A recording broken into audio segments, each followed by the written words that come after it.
The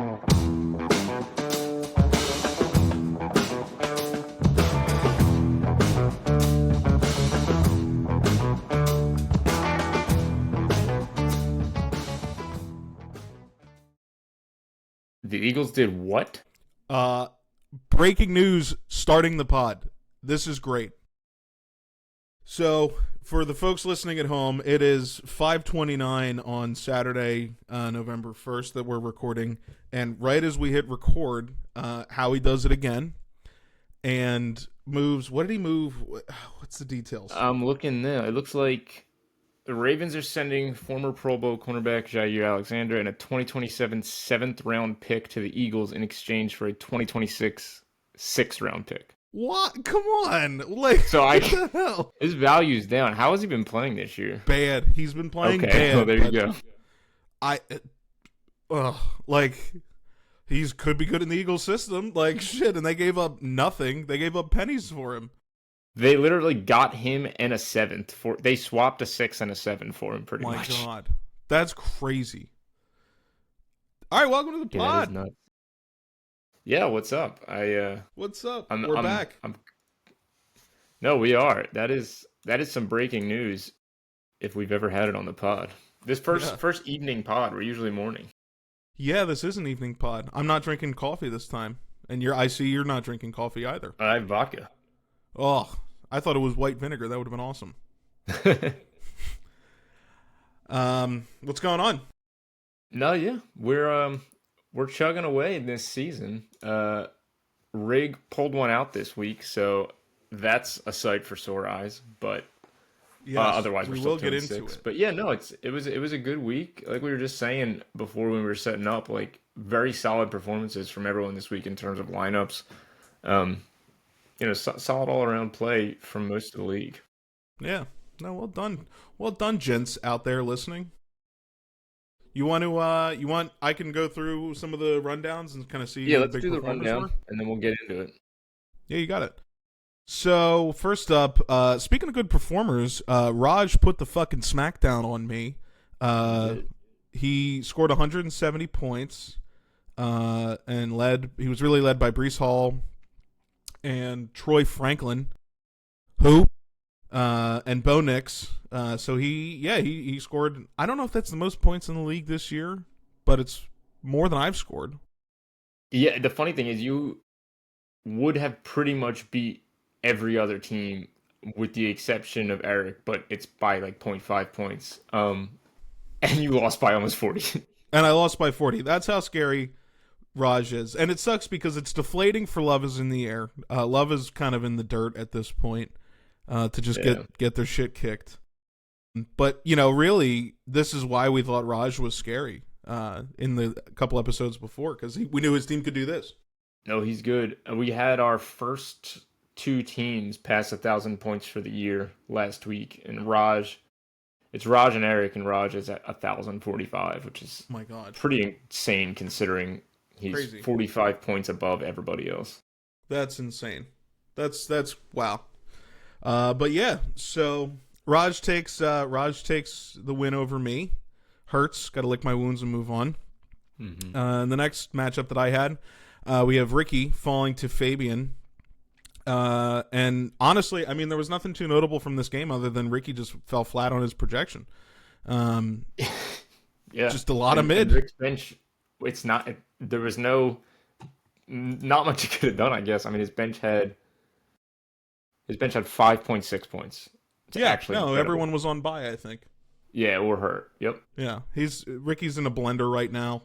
And he really paid the price for it. Fabian climbs to 4-4 after starting. Was it 2-4, 1-4? He started really bad, and now he's back up to 500. Yeah, he's climbing back. I think and that's over his tight end dropping 0 points and him committing a league penalty of starting the Lions defense who was on a bye. So got to slap him on the wrist for that. Although I don't think it's a fine. The next one, as you mentioned at the top, the big rig is back. Spencer and El Scorcho, they fell to the rig by a score of 131 for the big rig and 94 for Spencer. Big Rig was really led by Jonathan Taylor, who I think Big should be week. league MVP this year. I really hope it's not any kind of crap of, oh, he's the offensive player of the year, like Saquon last year. It's like, Right. no. Jonathan Taylor is playing like the MVP. He's leading the team to the best record in the AFC. Yeah, no, he's killing it. He's like the only bright spot on my whole roster, but Well, I mean, Rashee Rice has really crashed onto the scene upon his return from his suspension. So That's he's good. he's That's good. looking good. yeah, no, Who would have thought he he's- came in hot. No, I agree. Hot and fast. Spencer also had a goose egg on his team from Quentin Johnston, his starting wide receiver too. But it was tough just with Jonathan Taylor's performance. I think he had 37 points. Yeah, he's just been great. Agreed. The next one, Eric took a win over Una, making his record now 5-3, and then Una falls to a conversing 3-5 to Eric. James Cook and Tucker Kraft really led Eric to victory, and Daniel Jones and Jalen Waddle, really helped his case too. They both scored over 20, and Tucker Kraft did it on National Tight Ends Day, so that's pretty cool. Una put up a good fight, but yeah, Tucker Kraft was just too much to get past. But one bright spot for Una at least is Chase Brown. Chase Brown looks like he's playing like the guy that everyone drafted him to be, kind of a third round talent, which he was really looking rough before that. I guess it's the Joe Flacco effect on an offense. Speaking of Joe Flacco, we'll talk about him in this matchup. The next matchup, we have the Sauce Squad staying saucy, rising to 7-1, beating Andrew by a slim margin of 7 points. Sauce Squad was led by the best stack that one could have drafted this year, obviously. Joe Flacco and Jamar Chase. Right. Everyone saw it coming. I knew, everyone saw in their crystal ball that Joe Flacco was going to come in and be great. And what I will say for Steinle, though, Ted McMillan on his team is finally starting to come into his own in that offense. And he's looking like why the Panthers drafted him with a first-round pick, which is music to Steinle's ears at this point. Andrew falls to 3-5 now, and he also had a goose egg dropped on him by Jerry Jeudy, known Catholic. So, yeah, those goose eggs. A lot of guys just started players that didn't come through.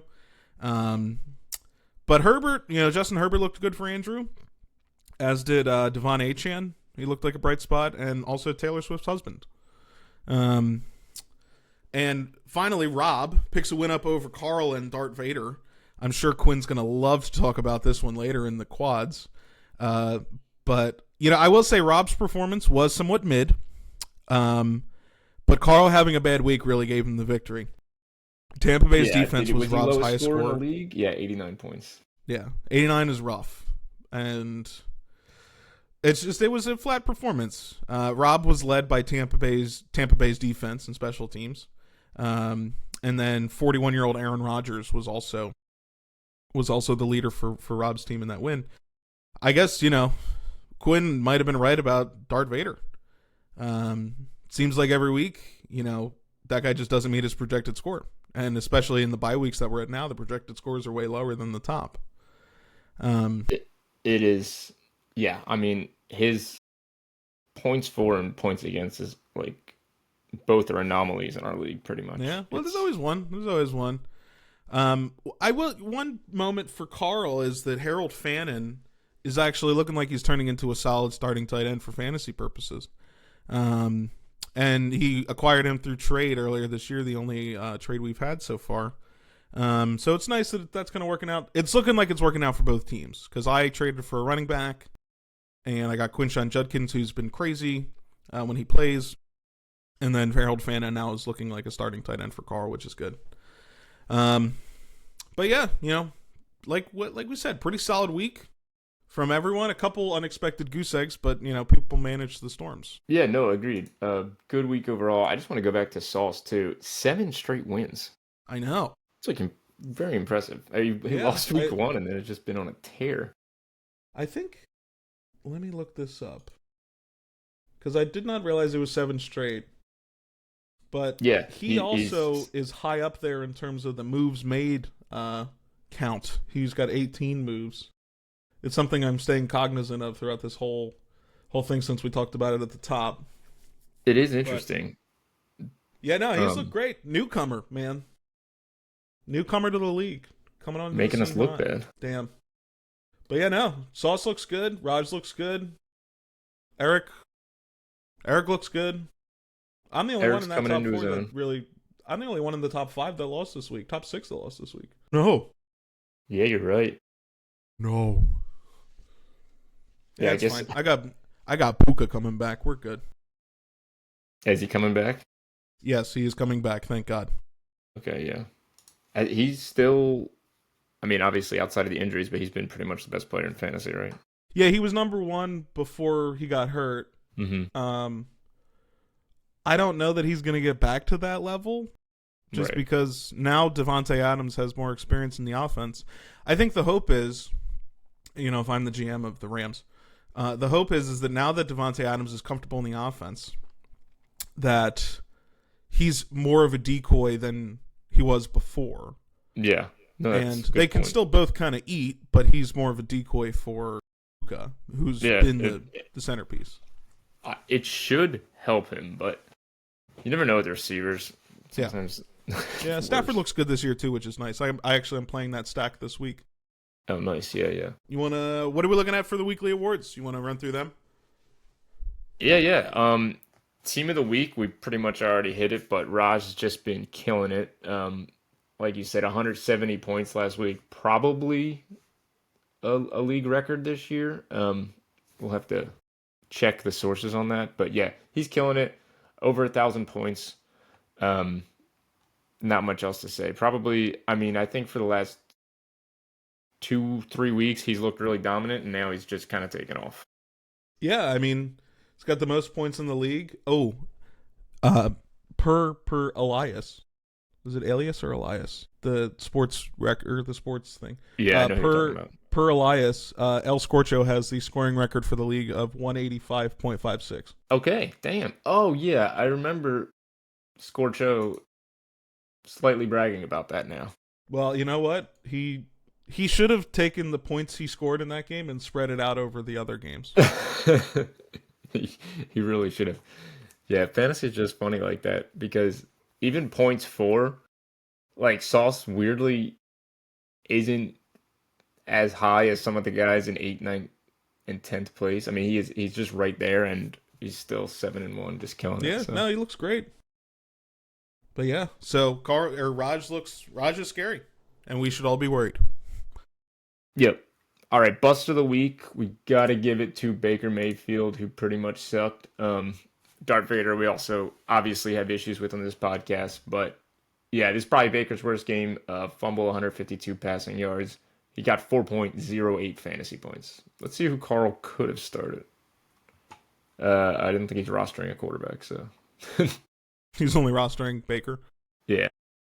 Yeah. Nah, it's just, I mean, he could have, I mean, Justin Fields was out there. We know that Justin Fields was out there. How did he even do? He actually didn't do bad. Come on, man. I know. The Jets won. I'm almost positive. Yeah, the Jets won. And I think he scored he scored about the same amount of points that Snoop Huntley scored. So I don't think you made the wrong call. So I think he scored somewhere in the mid-10s, maybe low 20s. Alrighty, steal of the week. We touched on this last week. I'm gonna butcher his name. Arande Gradson? Yeah. I think it's Granson. Granson, okay. I don't know how to say his first name. Again, Raj just running away with everything right now, but 18.7 points last week. Looks like a nice solid steal. Yeah. Tight end this year has been weird. There hasn't really been a clear cut for a lot of teams, and so I think that finding it on the waiver wire is really driving for Raj going towards a championship in the playoffs. No, for sure. And then our challenge winner, which I'm starting to think this is rigged, is Fabian again. And has he got his money back at this point? So he's won 4 times now. And is it 15 or 20? It's 20 you get back. So he's won $80 on a $100 buy-in. So he's in for $20 right now in this league. Yeah, that's it. Well, yeah, I mean it's crazy. He's because the way that it kind of works out mathematically is basically like $20 of your buy-in is for the weekly prizes. Technically, it's a little more. It's like 22. Right. But $20 of your buy-in is just for the weekly prizes. So in a sense, he's gotten back his league dues to go for a championship. Right. Yeah. Pretty much. So crazy. So if he wins again, yeah, he just wins his money back, and hysterical. It's just hysterical. I don't think we've ever had someone win it 4 times. I mean, I wouldn't know exactly, but that maybe. But it's also we're only 8 weeks in. I mean, he's literally won half of them. I know he's won half of them. Nuts. No, yeah. Well, and so we're doing. We have 5 more. We do it until week 13. We do it until the playoffs. I know it ends early. So yeah, we do it until the playoffs, just because I don't want it to mess with playoff seeding and everything. At that point, we're just going for wins. But yeah, because the challenge was the dead weight. It's the player that could score, who could win with the biggest dead weight on their team being the lowest performer, but still win. Yeah, and still win. And like I said, there was a couple teams that had goose eggs, like El Scorcho and Andrew, and since they didn't win, couldn't take the prize, but Fabian got the dub. And for those wondering, Fabian started Jake Ferguson, who put up a goose. Yeah, which, if you're gonna have a 0, it's nice when it comes from your tight end as opposed to your wide receiver. Okay. Alrighty, shall we jump to the quads? I am so excited. Let's do this. Cut this out. Alrighty, everyone gathering around their viewing devices, waiting for the unprecedented Quinn's Quadrants. Week 8, I guess, but it's probably like the 5th quads, and we have some new graphics this week to kind of show where people are standing, whether they're moving up, down, or staying neutral. Ooh. Bottom left, officially a rebuild. Spencer has moved back down into this category. So, Big Rig and Henny God were in this quad last week. I did pull out the dub, but I'm 2-6. My points for second lowest in the league. And I beat the other person who just dropped into officially a rebuild. So, not really moving myself up on one win. Henny God, like we said, he had 5 points on his bench. Lowest points in the league, 867. And Scorch, I want to believe, but it's 2-6. His points for is not terrible, but 2 straight losses. He's dropping down. He's gonna have to. He'd have to run the table to really have shot at the playoffs, and even then, it's an uphill battle. Agreed. Pat, is my camera spazzing out? Okay. Do or die. These teams are, let's see, 3-5, 3-5, and 4-4. It's kind of getting make or break time. Like, they need to go on a run if they want to make the playoffs. 6 playoff spots. They're in 7th, 8th, and 9th, respectively. Darth Vader, we all know how I feel. 868 points for perspective. He got is 867, and he's in 12th place. He's got a point less than Darth Vader. Oh, no. Rue World Order, another loss. He's down to 3-5. It's a shame. He was looking promising early. His points for is not bad, but you gotta start. It's just a matter of racking up wins in the next 4 weeks so you can have a shot at the playoffs. And then Last Chance U, kind of the same thing. Just 3-5, wins 1, lose 1, win 1, lose 1. Just got to string some wins together. Yeah. Again, same kind of thing of just like you said, these guys are all the teams that we talked about are all looking in to the playoffs as opposed to they need to really tighten the screws to have a shot. Playoff hunt. Barkley is actually the only person in the quads this week that moved up. Everyone else either stayed where they are or dropped down. Lighter up top, but playoff hunt. Claris picked up the dub last week, 4-4. Definitely got to string some wins together and build off that, but they're in the hunt, and same with Barkley. Actually, Barkley's on a 2-game win streak, like we kind of talked about, looking better. So we'll see what he can build off from it. Yeah, I think it's exciting. I think that, Fabian, around 0 point performances has still come out with wins every week. So, and if he makes the playoffs, he could potentially, if he makes the playoffs and wins the championship, could win the most money this league has ever given. I think because of the weekly prizes. I think that is correct. That's crazy. It is crazy, and it's funny because he's won all the prizes and he's 4-4. He's not like like a Raj or Love Is in the Air. He's like sitting at 6-2 or something. Yep. Just right in the middle. Yeah. Alrighty, and then it's the race to the top. So all these teams actually were in this last week. They all picked up wins with outside of Love Is in the Air, but I'm not going to drop him to playoff hunt yet. So, like we've kind of talked about, we got 2 of these teams past 1,000 points. Saw Squad's on a 7-game win streak. Love Is in the Air 6-2 has been dominating most of the league except the last 2 weeks. So I think we'll see in terms. I mean, there's still time left, but I think a lot of these are. At least 3 of these teams are pretty much locked for the playoffs. Like they would have to all have pretty catastrophic collapses. Eric's the only team that's 5-3, but I just think they're solid. 1,000 points, the second most points for in the league. So I'm keeping them up there.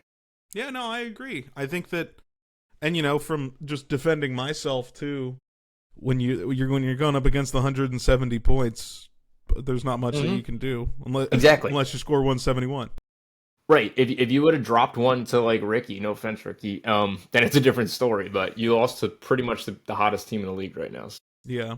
And Saw Squad, I mean, I got a lot of respect for those organizations. They can do a lot of great things, and I just think we're looking good for the playoffs at this point. All right, well, that's the quads. We'll see what next week brings, but a lot of potential for these do or dies and playoff hunt teams. Officially a rebuild, I think we're out of it, but we'll keep trying. Yeah, well, if you get a trade floated your way, you didn't hear it from me. I hit the right stop this time. All right. Our next couple of segments. Normally we would do lineup crimes in this point. Yes. But there really wasn't any bad picks. I think that a lot of it is people are on bye at this point.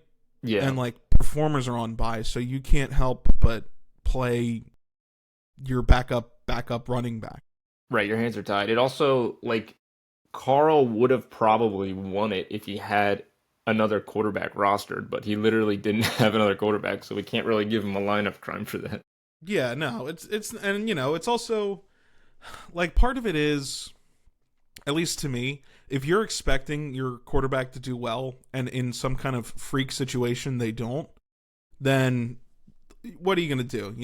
If Jalen Hurts for some reason tomorrow throws for 20 yards and doesn't rush for any, then how am I supposed to know? But if I was like, you know what, I'm going to start Geno Smith over Jalen Hurts, exactly, because it's Geno in a dome tomorrow, so I'm going to start him. Then it's okay. That's a crime, and you should be punished for that. No, yeah, you're right. I have some injury updates that I can run through rather quickly. Yeah, let's hear it. So, just starting with some quarterbacks. Joe Flacco is 40 years old, and he is questionable with an AC joint sprain in his throwing shoulder. I don't think really the Bengals are not out of it in terms of playoffs, so they may just want to play him and just see if he can do, because when the NFL playoffs start, Burrow could be back. So I think there's a lot of risk there of losing your kind of hot quarterback that you traded for, albeit he's 40 years old. But if he does well and you make the playoffs, then you get Burrow back. Yeah, is Burrow potentially back in the playoffs or end of regular season? I think the end of regular season, but I think a lot of it is going to be dominated by how they're doing as a team. Okay. So if they're making the playoffs, you want their division kind of, the Steelers are the best team at 4-3, but they're not and right now early I enough. think The most Bengals people, could definitely stay in it. Yeah. Most people are taking the Ravens to win the division anyway, and they're bottom of the division. Yeah. So very interesting there. I'll see. We'll see if he plays. That's why I'm glad I'm not an NFL GM. Other quarterbacks, Kyler Murray is questionable going into Week 9. And I think I saw a report that looks like it's going to be Jacoby Brisket again going out for him as opposed to beef. Going out for the Cardinals instead of Murray. And, I mean, actually, I watched a little bit of the Packers Cardinals game, and Brissett actually didn't look that bad. He looked like he's been a serviceable backup for them. But he just doesn't have, like, the juice that you'd get with Murray out there in terms of the mobility with the ball. And a change from last week, Michael Penix is back. The Kirk Cousins experience is over. He's back to wearing Kohl's clothes and collecting billion-dollar checks every week because they're paying him oodles of money. From the running back perspective, we have a couple running backs that are out, so I'll just go through pretty quickly. DeAndre Swift is out for the Bears, so Kyle Monangai is the play. Ramondre Stevenson is out for the Patriots, so Trayvon Henderson would be the play. And Isaiah Pacheco is out for the Chiefs, so Kareem Hunt and Brashard Smith would see a little bit more work. Probably Kareem Hunt is going to be benefiting more. And finally, I kind of mentioned it at the top, but the biggest thing I think in terms of receivers is that Puka is set to come back after his injury, after his ankle. I think it's a high ankle sprain. He's set to come back after the bye. He's rested. He's fully recovered. And so we'll see if he and Stafford can, pick up where they left off. And in other news, too, Travis Hunter is on IR. He's going to be out for at least 4 weeks. He's got a knee injury. I saw a report that said his ACL is still intact. But they placed him on IR regardless, so he'll be out. I think Fabian has him. But yeah, that's kind of the main injuries that we're dealing with. So some guys coming back, some guys staying out, but nonetheless, there's a lot going on. Excellent. Yeah, no, at that time of year too, this is where everyone's on buys, people get hurt, it gets kind of tight for rosters. Yeah, absolutely. Yeah, I'm gonna look ahead at next week, see some previews. Yeah, what do we got? Let's see. So I think I'll go through them, but I think a good game just to start is actually Love is in the Air and Coronavirus. Only because I think Rob needs this win more than you, and if Rob can jump to 4-5 and then you fall 6-3, it gets really interesting. So just a game to watch. Yeah, no, I agree. I think that this is kind of, this is I don't want to call it a trap game because it's not like Rob has been bad.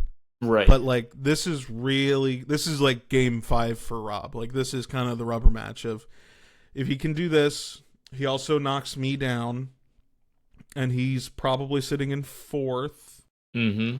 Unless, well, it's you versus Eric, so it depends how Eric does. But he could potentially be sitting in 4th with being, 1 win away from me. And yeah, no, it could just shake things up. Yeah, no, that is a huge game, actually. That's a good point. I also am interested to see how Barkley, Boogaloo, and Darth Vader do. Agreed. Another big one. I mean, 2 4-4 teams. It's huge for both of them. Again, it's going to shake up. We could have some lineups shaken up by our next week. Yeah, because then I'm looking ahead, too, just to, anecdotally look at Week 10. So, Fabian plays Rob after this week. So again, 2 teams that are kind of moving and shaking for the playoffs. And then the Dart has a should be an easy matchup against Una, who has really been underperforming in a lot of games this year. Yeah, no, that's a good call out. Yeah, so the next 2 weeks are big for Fabian and Coronavirus. Yeah, so I'm not going to take it easy on you, Rob, but I'm interested to see how it goes. And I like seeing I like when I play Rob because I get to see his picture on Yahoo. The best. Chris Ash. Any other good matchups? I mean, Raj plays Andrew. I don't foresee Andrew winning, but we'll see. Yeah, that would be a good trap game. And then Sauce plays Scorch, which Sauce had a decent start. 19 Yeah, points Scorcho. Yeah, I mean, from his defense and his kicker. So yeah, Scorcho's got some things moving. We'll see. Could be yeah, tight. yeah. So maybe Sauce. I don't know, Sauce could drop one. That would also shake things up. That would shake things up because then that would probably hand first place to Raj. Sorry, I'm pulling for you, Andrew. I really am. You have no idea how bad I'm pulling for you. I haven't heard any trade murmurs. I put one thing out there into the Discord asking if anyone wants to trade me a running back. I'm not going to say who. I did speak to some GMs about potential trades. So maybe we'll see one soon. I know it wasn't me. It wasn't you, no. Sorry. We can talk if you want. I'm We can want broker a Jonathan deal Taylor? during a podcast. That would be awesome. But I'm looking to see when scheduling playoffs. No. When is our trade deadline? I certainly hope we're not past it. Isn't it usually like? I think it's. Trade end date is November 22nd, 2025. So we still got time. We got 3 weeks. Yeah. Okay. So 3 weeks to make some trades. Jonathan Taylor, come and get him. You heard it here first, folks. This is why you stay to the end of the pod. I'm sending you a trade right now. Oh, man. All right. Well, this is a fun... Nighttime is fun because the lighting has changed drastically. It has, and eventually before the season, we got to do an in person with cigars and whiskey, like Joe Rogan style. I'm in. I'm absolutely in. Also, if anyone wants to reach out to be on one of these in the future, we're going to try to get guests involved soon. Tried to get some people for this week, but it just didn't work out. But we're looking to have guests soon. So if you have a particular beef that you want to pick, if you have a particular beef you want to pick with Quinn, like if Carl wants to come on and tell him that the rig sucks ass, then let us know. We'll set it up. Yeah, please come on and debate my quadrants. I would love it. Yes. Alrighty, man. Well, good luck this week. Looking forward to a hopeful win for you. And I know you'll be watching the Love is in the Air and Rob matchup pretty I will closely. be watching it closely. All right, well, good luck, everybody. Talk to you next week. All right. Cheers, guys. Later.